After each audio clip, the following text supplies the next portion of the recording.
Hey there, I'm Tom, back with Wasteland Maniacs, and in today's video we're gonna talk about status effects. They are a card type, but only because of overview. They have no place in a deck and you can play them as you wish. A certain effect has to cause a status effect to be applied to any unit. Currently there are only 3 status effects in Wasteland Maniacs, but all do very different things. The first status effect we're gonna talk about is bleeding.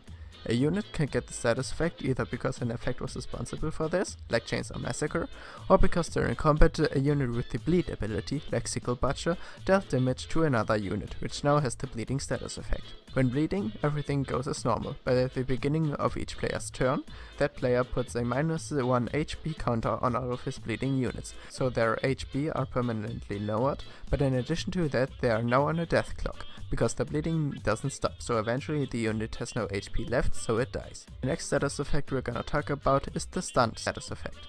There are certain cards and triggers that cause a unit to be stunned, either for a certain period of time or permanently.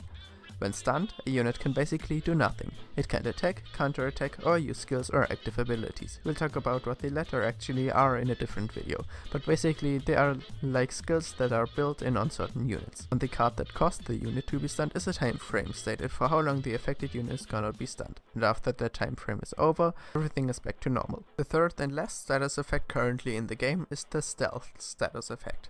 Some units, like Ninja Pigeon, have the stealth ability, which means that when playing the unit you can either play the unit as normal or face down, with the stealth status effect attached to it. When stealth, a unit can't do anything, just like if it was stunned, but it also can't be attacked or the target of any skills or abilities, neither from you or your opponent.